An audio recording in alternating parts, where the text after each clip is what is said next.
అమరావతిలోని VIT AP university 5వ స్నాతకోత్సవం ఘనంగా జరిగింది. ఈ కార్యక్రమానికి ముఖ్య అతిథిగా మాజీ సుప్రీంకోర్టు ప్రధాన న్యాయమూర్తి ఎన్వి రమణ, గౌరవ అతిథిగా Samsung electronics senior director Rajeev Varma, VIT వ్యవస్థాపకులు జి విశ్వనాథన్ హాజరయ్యారు.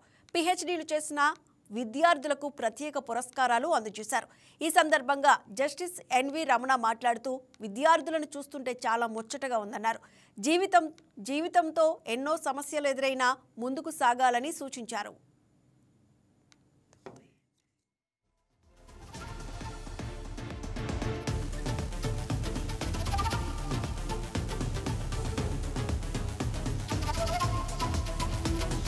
దాదాపు 15,000 మంది విద్యార్థులకు ఇక్కడ చదువు నేర్పించి మళ్ళా ఇంకొక 100 ఎకరాల్లో ఈ యూనివర్సిటీని విస్తరింపజేయబోవటం అనేటటువంటిది నిజంగా తెలుగు ప్రజలకి డాక్టర్ విశ్వనాథన్ గారు చేస్తున్నటువంటి సేవ.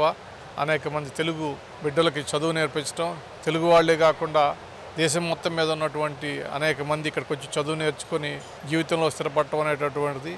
అదేవిధంగా ఇక్కడ ఏ సౌకర్యం లేకపోయినప్పటికీ కూడా అనేక కష్ట నష్టాలకు ఓర్చి ఈ యూనివర్సిటీని నిర్మించి అమరావతి నిర్మాణంలో భాగస్వామి కావడానికి నేను ఛాన్సలర్ విశ్వనాథన్ గారిని, వారి కుటుంబ సభ్యుల్ని, ఇక్కడ ఉన్నటువంటి సిబ్బందుల్ని అందరినీ కూడా అభినందిస్తున్నాను. చాలా చక్కగా జరిగింది convocation. Thank you very much. Yeah, it was exciting to address actually so many students, to give them some life lessons for their career. It was very good. Thank you.